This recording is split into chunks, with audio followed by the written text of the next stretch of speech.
ఈ రోజు Badangpet municipal corporation లో కుర్మల్గూడకు సంబంధించిన రోహిణి రమేష్ వాళ్ళ వార్డులో జేఎన్యూ నగరం కాలనీ ఏదైతే ఉందో ఇక్కడ చాలా రోజుల నుండి స్కూల్ స్టార్ట్ చేయాలనేది ఇక్కడ నుండి పిల్లలందరూ కుర్మల్గూడ వెళ్తున్నారని గతంలో బిఫోర్ ఎలక్షన్స్ అడిగిన దాన్ని దృష్టిలో పెట్టుకొని అప్పుడు ఇక్కడ అలాట్ చేయడం జరిగింది.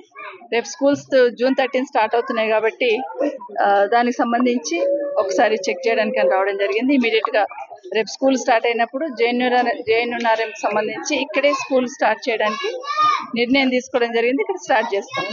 రెండవది ఇక్కడ వచ్చినప్పుడు ఇక్కడ ఉన్న ప్రజలందరూ అడిగింది హాస్పిటల్ గురించి. ఈ హాస్పిటల్ కూడా అర్బన్ హెల్త్ సెంటర్ అనేది శాంక్షన్ ఉంది. దాన్ని కూడా కోడ్ రావడంతో ఆగిపోయింది. ఇమీడియట్ గా టెండర్ ప్రాసెస్ చేసి ఇక్కడ ఒక హాస్పిటల్ ఇక్కడ ఉన్న వాళ్ళందరికీ కూడా, ఎందుకంటే బస్తీ దవాఖానాలు స్టార్ట్ చేస్తున్నప్పుడు అర్బన్ లో కొన్ని అర్బన్ హెల్త్ సెంటర్లు జల్పల్లి ఒకటి, బడంపేట ఒకటి తీసుకోవడం జరిగింది. బడంపేట సంబంధించిన అర్బన్ హెల్త్ సెంటర్ ఈ కుర్మల్గూడలో ఏర్పాటు చేయాలని నిర్ణయం తీసుకోవడం జరిగింది గతంలోనే. దాన్ని కూడా వీలైన తొందరలో మొదలు పెట్టడం జరుగుతుంది. మూడవది ఈ ప్రాంతంలో ఉన్న వాళ్ళ కోరిక ఇక్కడ ఉన్న వాళ్ళకి కృష్ణా వాటర్ రావాలనేది. ఈ కృష్ణా వాటర్ అనేది గతంలో వాటర్ వర్క్స్ వాళ్ళకి హౌసింగ్ బోర్డు వాళ్ళు డబ్బులు కట్టాలనే డిమాండ్ మీద చాలా రోజుల నుండి పెండింగ్ ఉండింది.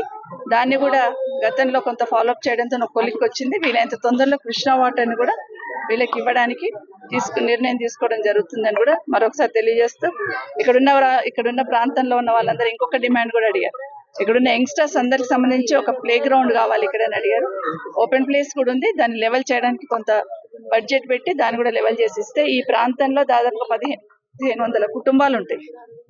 సో ఈ 1500 కుటుంబాలకు సంబంధించి మేజర్ స్కూల్, హాస్పిటల్, వాటర్ కి సంబంధించింది చేయడమే కాకుండా ఒక అవుట్ పోస్ట్ ఉంటే బాగుంటుంది అని ఇక్కడ ఉన్న వాళ్ళు అడుగుతున్నారు. తప్పకుండా సిపి గారి దృష్టికి తీసుకెళ్లి అవుట్ పోస్ట్ ఏర్పాటు చేయడానికి కూడా తప్పకుండా ప్రయత్నం చేయడం జరుగుతుంది.